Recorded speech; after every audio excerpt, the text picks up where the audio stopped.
It is the Mr. Irrelevant podcast. I'm so glad you found it. My name is Josh Lewin. We've got kind of a weird one for you today in so many ways, but a great one for you today. This is probably the first one we've done with more than one guest. It's brothers, and I think they both share the passion. They both share the story. It seemed a tad unfair to only pick one brother to tell this amazing story. But Brandon Scott Smith and Derek Sullivan Smith have come out and come up with an idea called No Place for Football. It's a feature documentary that's really all about perseverance and the unifying power of sport also. But they went to basically the most remote place you can go on planet Earth to tell this story. And I'm going to kind of split this into two sections. I'm doing this in real time, letting our cinematographers and filmmakers know the plan here.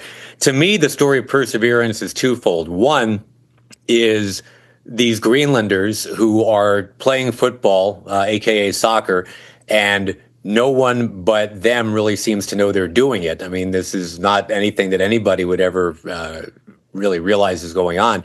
But also there's a perseverance angle in that to get this film made was an unreal undertaking. There's so much bureaucracy and red tape and just things that you have to do to tell a story like this. So, guys, welcome. Derek, if you don't mind, just chill for 1 second. I'm going to start with the older brother because that just seems fair for some weird reason. Brandon Smith will go first. And tell me about how you guys got this idea to tell the story of soccer in Greenland, because I would suggest 99.9% of people in the world think that's not even a thing. Yeah, well, I mean, a few years ago, I didn't think it was a thing either. I think I was sitting at home in Park City. We had just finished a different documentary involving a very heavy subject matter. So I was kind of taking a step back, looking at all, the sports news around the world and just kind of taking everything in that I could. And I came across this image of a soccer pitch with all the icebergs behind it. And I sent it to a group chat that my brother was in. And one of our friends responded with a New York Times article talking about the shortest season in the world. It was a great article, super informative, but just different, just neat. And it felt cool, but also familiar at the same time. And so I started looking for more pieces about it, written pieces, documentaries, but I couldn't find anything. And so I reached out to, his name is Hans. He's now a producer on the film with us. Reached out to Hans, who I didn't know at the time, and just asked, hey, is there anything else about this league? I would love to learn more about it. And he said, no. And so I called my brother and I called our friend Scott. And I was like, guys, I think there might be a story that hasn't been told yet. So we booked our flights a couple of weeks later with no plan, really. We thought maybe we'd shoot a proof of concept to pitch to people to tell a larger series involving all the different teams from around Greenland. And then we got there and we met B67, and then the tournament unfolded in the way that it did. And we kind of looked at each other and we're like, oh boy, I hope we captured what we needed to, because this is the one we've got to make work.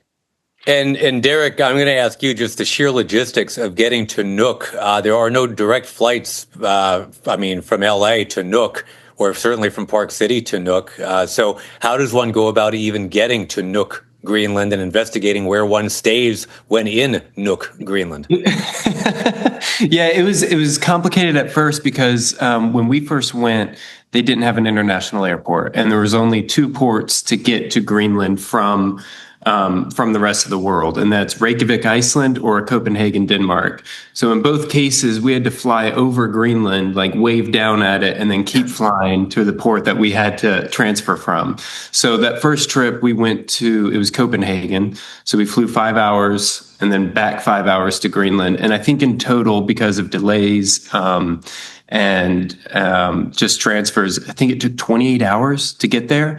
Now you can take a flight from Newark or somewhere in Canada, Toronto maybe, and it's 5 hours. So it's easier now because Greenland, Nuuk has an international airport. So they're making it easier for the rest of the world. But once we got there, everybody was so welcoming. It made it so easy. We booked a hotel before we got there, but once we were there, people were telling us the best places to stay, the best places to eat. They made it really easy for two guys that knew nothing about Greenland to sort of adapt and feel like we were on the right path. And Brandon, I guess kind of the elephant in the room, were you guys able to get in and out of there before all of the geopolitical nonsense was getting fanned about?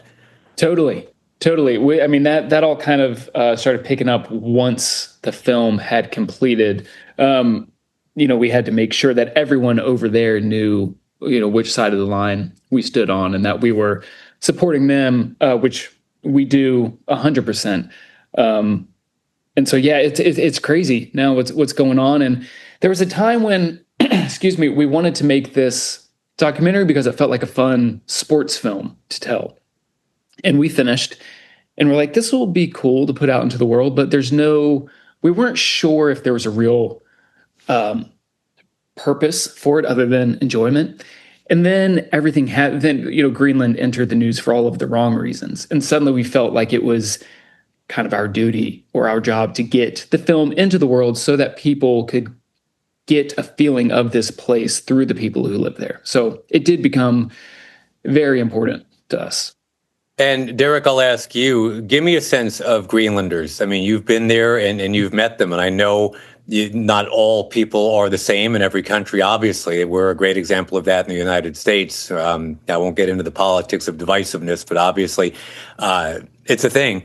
In Greenland, is there more of a synergy that because there are so few people in the country that they band together a little more? And if so, what does that feel like?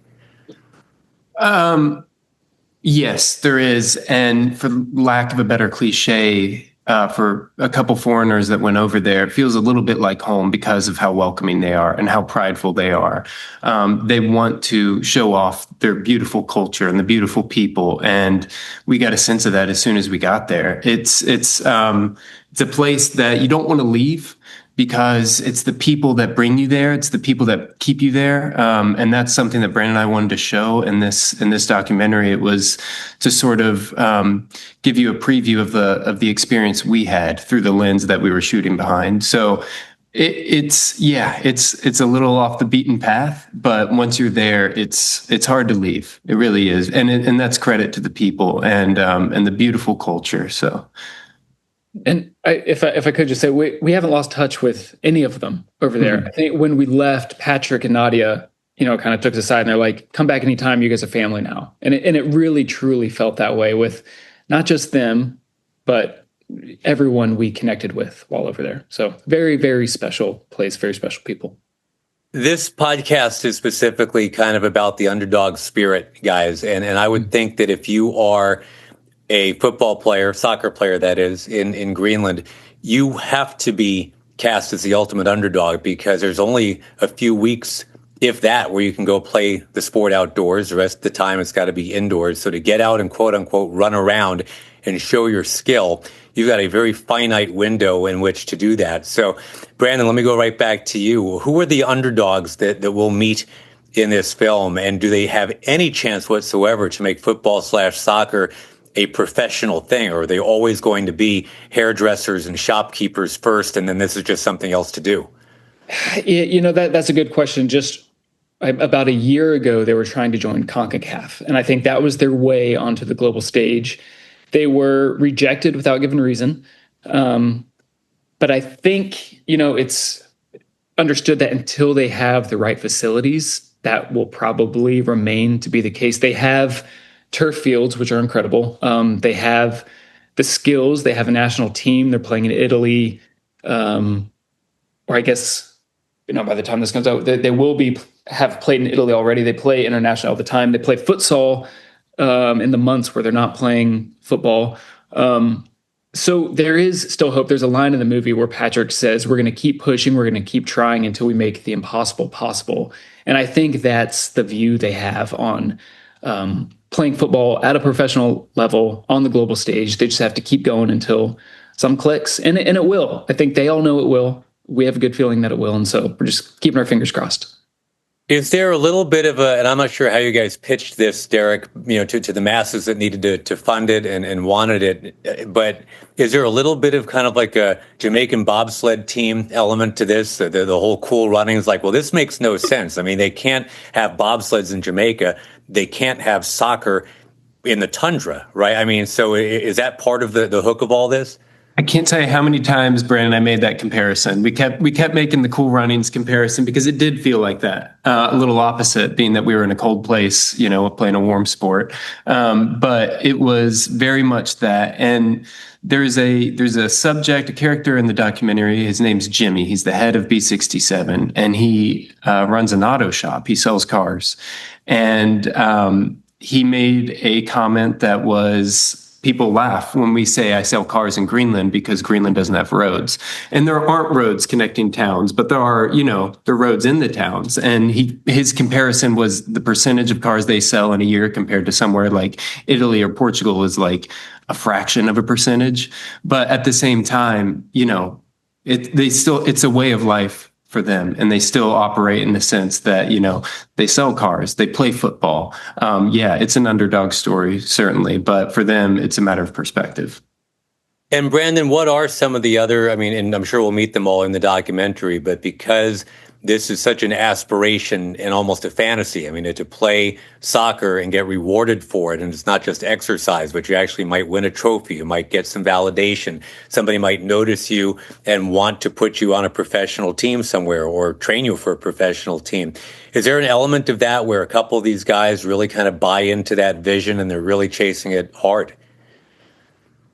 That's a good question. No, none of the guys that we shot with and filmed with. There's a handful of them that are, on the national team, obviously. And so I think once you make it to that level, you do have that belief that you could potentially play professionally. There have been professional athletes to come out of Greenland for Chelsea, I believe, right, D? And so it has happened, and it will happen again in the future. But I think at this point, everybody over there is an underdog. And until there's like a real platform for them to play on it, that'll remain to be the case. So describe to me, and Derek, I'll pitch it to you on this one. What is the season like? It can't be that long because, again, to have weather conducive to playing outdoors, it's only a few weeks a year. So how does it work? How does this season and championship race even operate? Yeah, so if you're lucky, you get about 3 months to train and play the season, starting in June, and you can push until mid-August when it ends. So less than 3 months. There are typically about 8 teams that make the tournament once you qualify, make the season per se once you qualify, and they all travel to a single host city. The season that we filmed in the documentary happened in a town called Ilulissat, which is a little north of the capital, Nuuk. So you either travel by boat or you travel by plane in order to get there. Plane is a little less reliable due to the weather shifting so often and so frequently. But once the teams are there, if they make it, then you have 8 teams competing over the course of 1 week. So if you make it to the championship, you play 6 games in 6 days. And you can imagine what that feels like on your body. It hurts. There are a lot of injuries. They're tired. They're wiped out. The conditions in which they're staying are just best possible option in terms of housing. Available in terms of housing. So you play 6 games in 6 days if you make it to the championship. And once you play the championship on that 6th day, you get to, either take home the golden toucan or not. But that's the rundown of the season right there. What were the challenges, Brandon, just in terms of the filming? How big was the crew? How much help did you need just to kind of navigate everything that needed to be navigated? There were, talk about an underdog story that shouldn't have been told. There were so many challenges. I think the first trip over there, or was it the second trip over there, we got stuck in Minneapolis, of all places. And I think at the time there was 1 flight into Greenland a week. And so if we missed that, we were going to miss the whole, second shoot of that trip. There were 3 people on our crew, 3 at the most. A lot of times it was just Derek and myself. We had 2 mismatched cameras. We had a very, very tiny, small shoestring budget. We actually had partnered with another company who ended up going bankrupt after the film had completed. Their job was to get the film out into the world. And so it took us a while to get the film back Once we finally did, then we were able to get it to a couple of festivals and onto streamers and stuff like that. But I mean, start to finish, pre-production, post-production, while shooting, it was tough. I think the hardest part was the fact that we were trying to cover multiple teams during a live event, and we only had 2 cameras. So we were running around quite a bit trying to capture as much as we could. But I think we got it. I think we did all right with it. But most of the time when you make films, you get a second, third, fourth chance to go back and shoot or reshoot something that you missed. And it sounds like, right, I mean, there's just no possible way to retrace steps here. Either you get it or you don't. No, that's it. And that was it. There was obviously so much that we wish we could have done with this, diving deeper with some of the subjects and the participants, spending more time with them at work or out in the fjord and things like that, more interviews. But you're right. It's expensive to get over to Greenland. It's expensive to find housing and hotels once you're there. And so with the budget we had and the cruise that we just, we had our 2 trips over there and we had to do what we could with it. So I'm interested, Derek. I mean, because again, a lot of this we talk about pitfalls and sometimes even pratfalls. Are there sometimes that you look back like, what were we even doing? I mean, this probably shouldn't have even happened because it's such an industrious undertaking. Like, what at any point did you just say, man? I mean, like, let's just cash out because this is just too hard. Oh, yeah, I mean, every day since the first day we shot. But we, you know what? We kind of knew what we were getting. We almost knew what we were getting ourselves into. I think we had an idea of what we were getting ourselves into, and then we got over there and we were like, oh, we're actually making a foreign film. We're making a foreign documentary.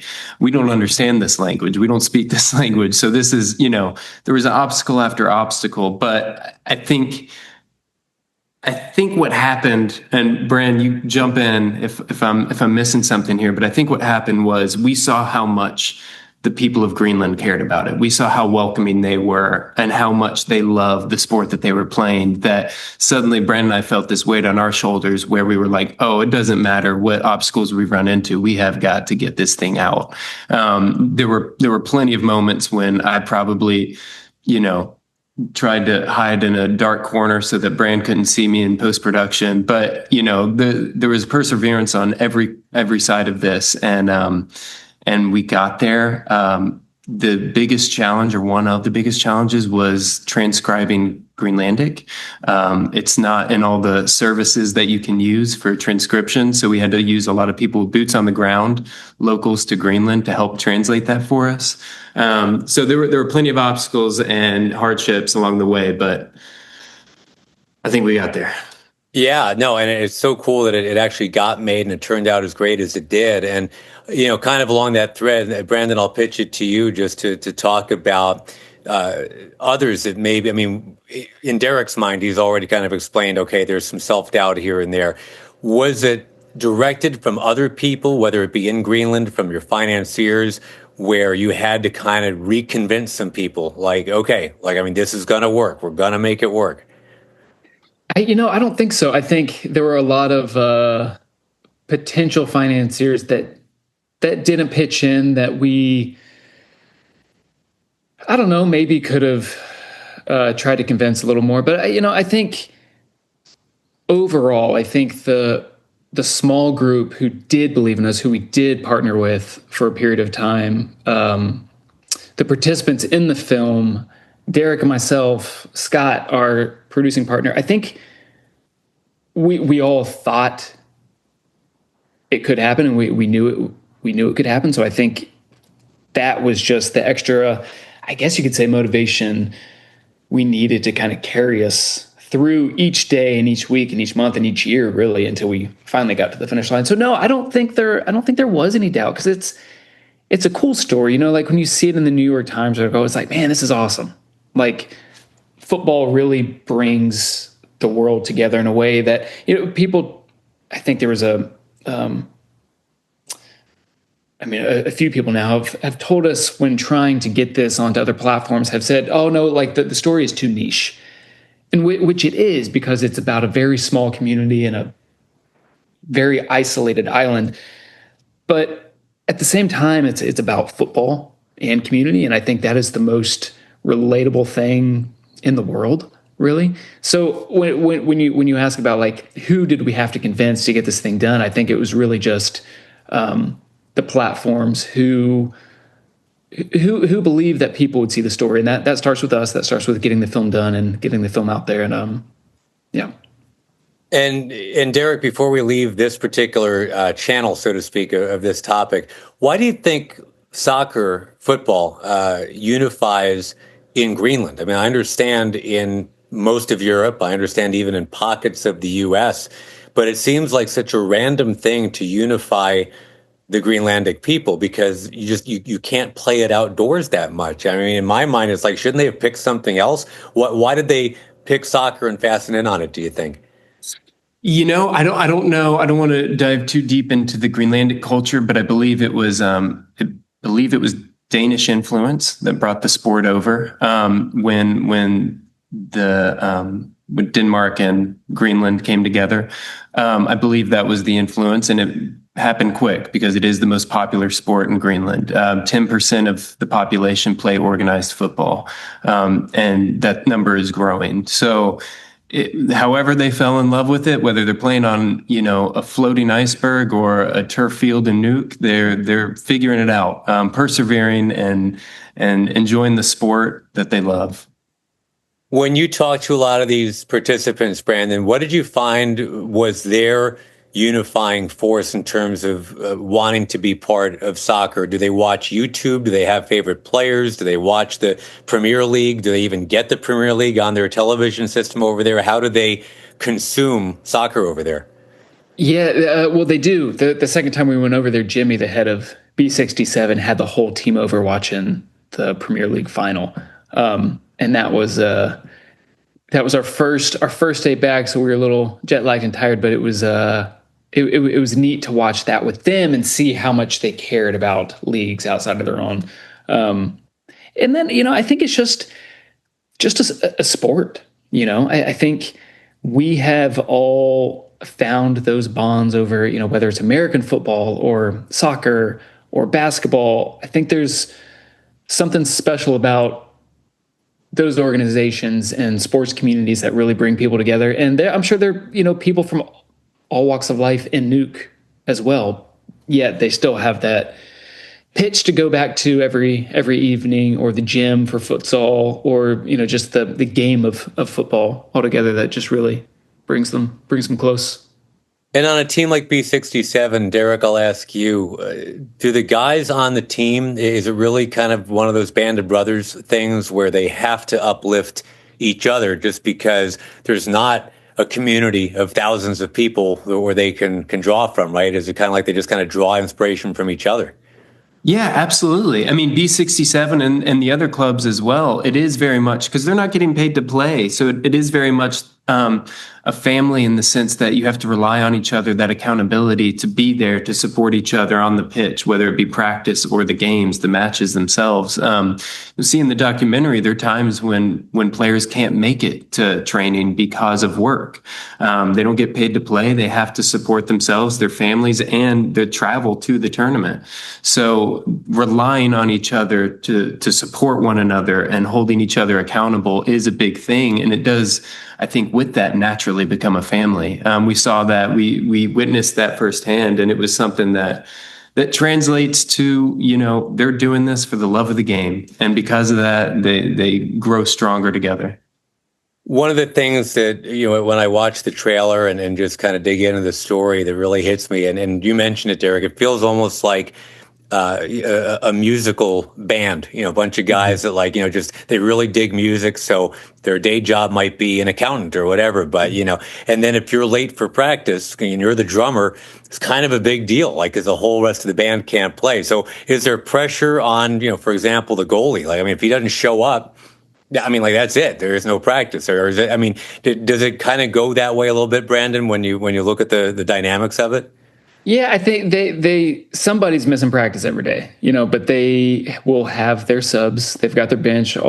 It might be a small bench, but they've got them. So somebody's always ready to step up, whether it's another player on the team or a young kid, because there's so many. The youth program over there is incredible. Jimmy and B67 and Kim and everyone over there are doing such a good job teaching the game to the youth, that there's always going to be somebody ready to step up. In our last few minutes together, one thing I want to throw to both of you, because again, this podcast in particular talks about that concept of feeling irrelevant, like, what I do doesn't matter, whether you're telling yourself that or somebody else is telling you that.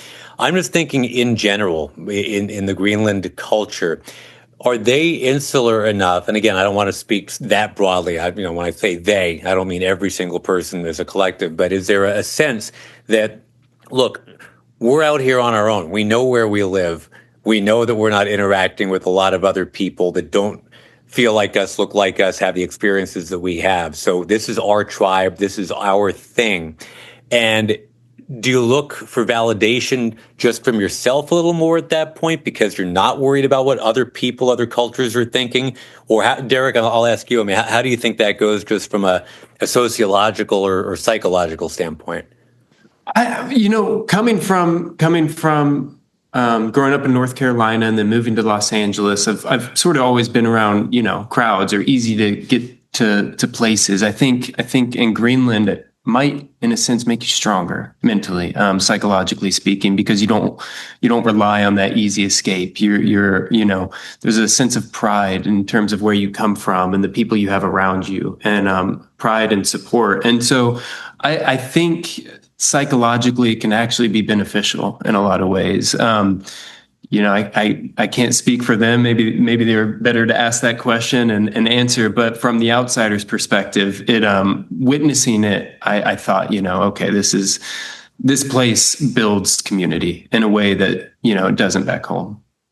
And did it come back from Greenlanders that, and Brandon, I'll ask you, were they interested how these dynamics work in the States? Do they have questions about how do you guys get along? I mean, what's it like over in the U.S.? How are you guys different than we are?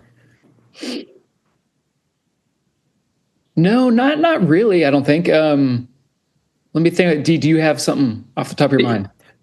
So social media has really shrunken the world and made it more understanding from pockets that are farther away. But they do travel a lot.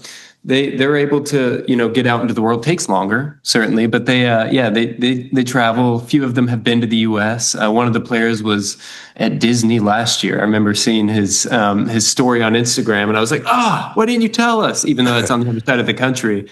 So it's, I think they're beginning to understand or have an understanding of how life is. That's very cool. Yeah, very cool to know. So, Brandon, for you, most gratifying part of this project, if you can pick just one or even two, because you've worked on a lot of projects, but never one quite like this. So, what do you think you'll always remember about doing this?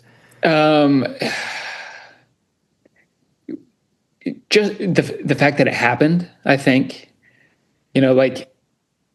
it's kind of hard to put into words how. Just special everyone over there makes you feel. I think I had mentioned earlier when the thing that always comes to mind is when we were leaving for the last time and Patrick and Nadia said come back anytime, you guys are family now. I think beyond the project itself, just being welcomed into that community the way we did, being taken out on boats into the fjord and just getting an understanding of this place that we knew nothing about, and then diving in and just getting it all at once. The fact that it happened, I guess, is one. The other one is just getting to work with my brother during this whole thing. I think it would have been super neat to get to do this story on my own. I think there was a moment in time when you were busy and you're like, just go do it. It's a story that's got to be told. You can do it. I know you can. And I was like, I can't do it without you. And I'm so glad it worked out that way, because I think getting to have this experience with him, while we're shooting in Greenland, of course, but then also doing the edit at home. And of course, we butted heads and hated each other at times, many times. But getting through all of that and to the end and getting to screen this with friends and family, that's, something I hope to never forget. That's a great. But I hope not. No, it's such a great answer. And by the way, the title, No Place for Football, to me, it almost, hearing you guys talk, it's almost an ironic title to me because from what you describe, it sounds like Greenland is actually the perfect place for football in a way. It's just we never would have imagined that until you guys took us there. Is that fair to say, Derek? I mean, I think it sounds like an amazing place for football. Yeah, absolutely. And it is, from the outsider's perspective, you just assume that it's no place for football. And that title actually comes from Sepp Blatter, the old FIFA president, who said in the 80s when he visited, this is no place for football. So we took that and we used it and we're throwing it right back in his face. And we're going to say, you know what? It is a place for football. And to close, I guess, and again, I can't imagine, because I've never been, but if I lived in Greenland and it's remote and people have a preconceived notion, are they the kind of people that, I mean, to me, it's a very American thing to want to throw anything back in somebody's face. That's part of what makes us us. But is that in their nature? I mean, do they want to spike the football and say, we told you so, or are they just living their lives? Well, you're about to say something.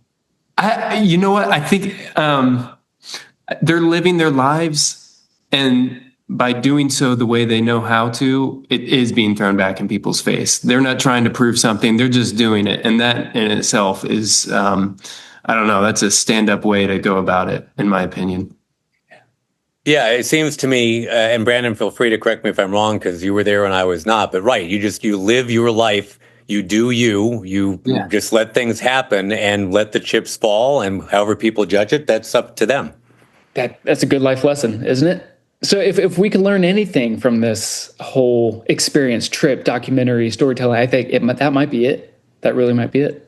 Yeah. And, the more we do this podcast too, whether it's Rudy Rudiger, or whether it's, people that have tried to climb a mountain, fallen down a mountain, I think really that is a lesson that if you have it in you, if you feel like you've done something of value, then you've done something of value. And to let other people determine your self-worth, it's no longer self-worth, it's other worth at that point, I guess. So I think it's such a great message that you guys tapped into. It's amazing that you got this film made. Cannot wait for it to be all over the place. Again, it's called No Place for Football.